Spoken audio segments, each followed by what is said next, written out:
Welcome back, guys. Quick tip for you, fuel system tip. This is a pretty quick video, but I'm going to explain something to you as far as fuel systems and banjo fittings.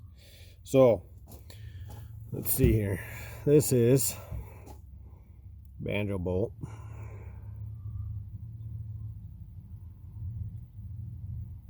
And would you look at that? There's a screen in there. So this screen threads out.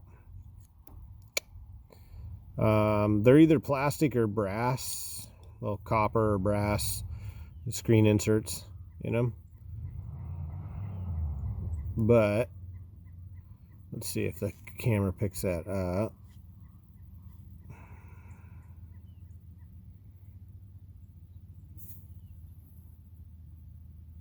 That focus. Maybe not. Oh yeah, right here. See this mark? That's an arrow. And if you see that arrow on one of these bolts, you need to take this bolt out and you need to inspect it. Today, one of those, I found it, and you need to check more than just the standard transfer pump location.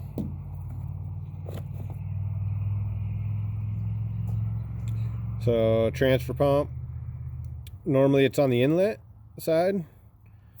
So we can, well, it's going to be reversed.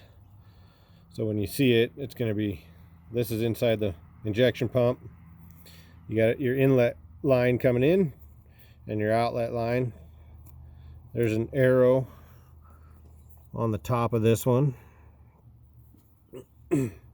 Tells you which way's in and out. But that little screen right there will cause you problems every time. So when it plugs up, a lot of times you can get fuel through there still, and the machine will run just fine, but under a hard load, or you run it for a half hour to an hour and then it just slowly starts like it's losing power and stuff. So that's when you need to start looking for that. The other thing that happens is rubber fuel line will collapse internally and it'll start to back off, like it'll start backing the fuel flow off, starts restricting it. Sorry, not backing it off, restricting the fuel flow going to the main pump, main injection pump. So it'll start starving it for fuel. When you take the line off, if you've got a fuel tank above your, like on an excavator where the engine sits down, your fuel tank sits level with it, you take the line off the transfer pump and drop it down into a bucket below the engine and below the fuel line of the fuel tank, and you're going to start working your way back. If you don't get good flow, and when I'm saying good flow is like if it's a 3/8 hose, you just have a 3/8 stream of fuel coming out of it, right? So if it's just trickling, you need to go looking. And this is one of those places you go looking. If you see, like I said, but a lot of times they're painted black. You can see this one's got black paint on it. Plus it's pretty corroded and greasy and all the oil stained and stuff, right? So a lot of times you got to dig the paint off, right? You got to scrape the paint off or whatever. But in reality, if you just start cracking bolts loose, these banjo bolts loose, you're going to find them. Because the other thing that happens is in the banjo fitting itself, where the hose connects to it, that's a good place for bark and needles and things, debris, to get hung up in. And so if you, just like the garden hose, right? Your garden hose, when you kink it, you don't have flow coming out. But when you keep working your way back and you keep taking kinks out, you get flow. Same concept. Fuel's going to just run out the end. So when you find that blockage, it'll start flowing fuel really well. And then you just start working your way back to the transfer pump. Now, if you suspect a hose itself is collapsed internally, when you pull the fittings apart, you'll find the pieces of rubber in the fittings where they go into where the hose is connected to the fitting. So you'll start finding bits and pieces of the rubber flap in there.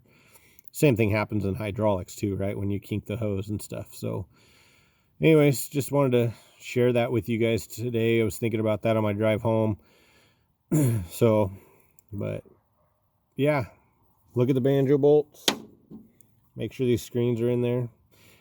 And these screens are really good things too. So if you keep them in the truck, these banjo bolts with the screen in them, if you have a tank that's contaminated that you can't get the time, they won't let you shut the machine down to take the tank and steam it and clean it all out and everything. A lot of times you can put these screens, these bolts in there with the screens, and you can save the filter changes a lot. A lot of times it's just them changing this out and just the needles will catch in there versus going through hundreds of dollars of filters until they decide to do it. They're going to clean these out more often, but you know, it's one of those things where this might be what you need to use to show the owner or the operator as to what kind of contamination he has in the tank. So anyways, there you go. There's a tip for you. It's starting to get cold here in the Pacific Northwest, starting to snow. Ended up on the snow line today at 3,000 feet. So keep that in mind, guys.